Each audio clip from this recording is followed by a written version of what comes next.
The first thing we started doing with our house is making up the framework. We're using just a cheap joinery grade redwood to make the frame out. We spent most of our time doing the design so far. It seems to be that if you get the design right, everything else follows, whereas at points we kind of skimped on the design and then had to go back and adjust things, and it's taken up more time. We're using SketchUp to do all our design work on. This is the model of the framework that is underneath all the plywood on the inside and cedar cladding on the outside.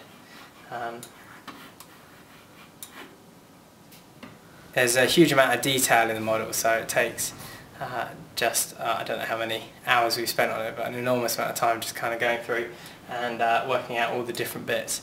But the advantage is once it's all planned on here, then there's no need to sort of recut bits in real life because it all works. The other advantage is we can then measure off this, so if there's difficult kind of measurements because of the picture of the roof or angles or those sorts of things, then it's easy just to measure off.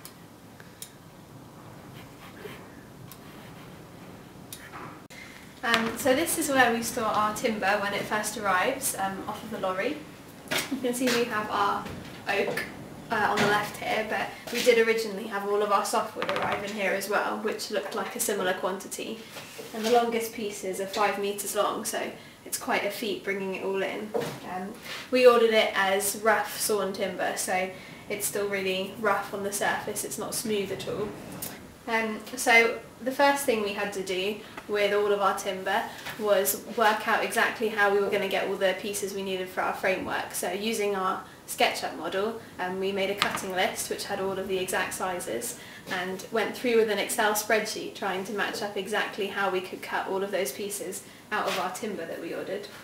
And then of course we have to mark on all of the lengths that we need to cut and cut those.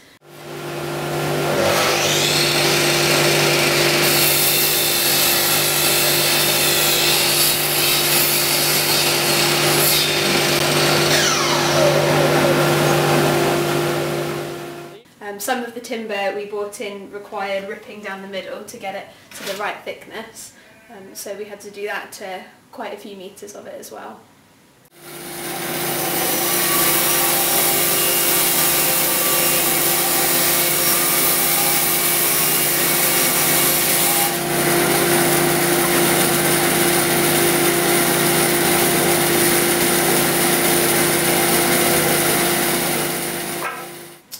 Once we had all of our pieces at the right length, then we moved on to the planing and thicknessing and more trimming to get it all to the exact sizes, so that now our pile has moved and is all pieces exactly the right size ready for our framework.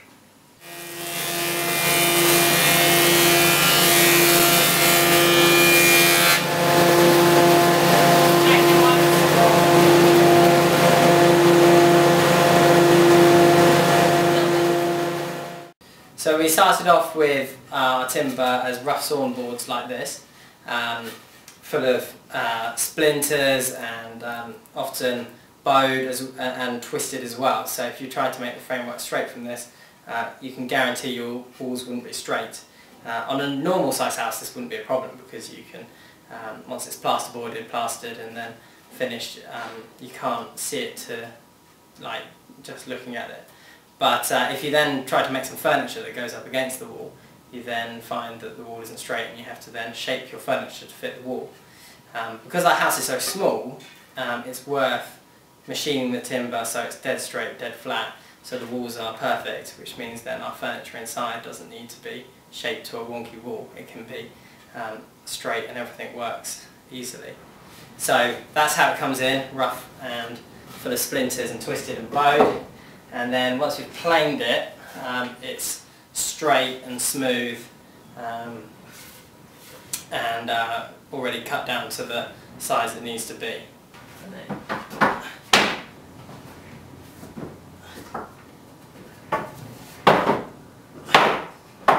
Once the timber's all been planed up, we're then stacking it right up here at the top of the workshop out of the way.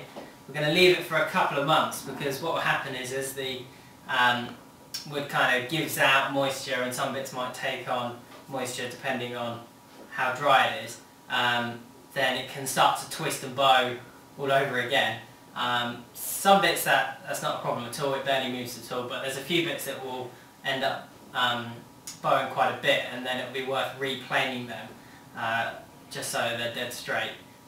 So we haven't finished all the planing, but there will be about 500 metres of redwood up here, which will be left then for a couple of months until we're ready to make up the shell, make up the framework.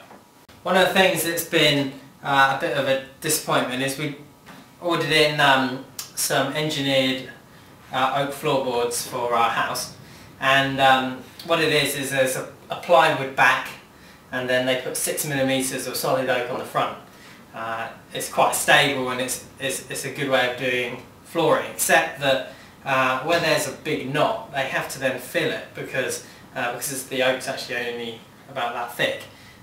Then you'll be able to see the plywood underneath. So they fill it, but sadly they've filled it with as you can see, a filler that's quite a different colour.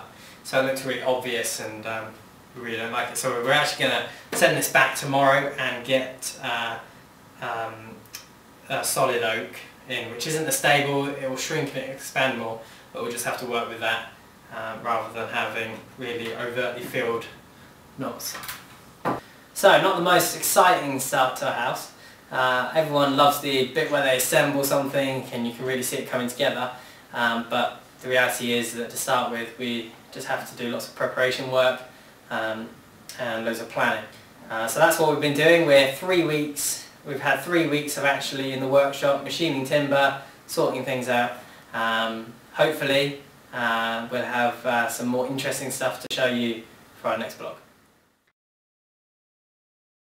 If you look carefully in the top left corner of this shot, you can see the lesser striped gorilla of Upper Soldridge Farm climbing down from his natural habitat.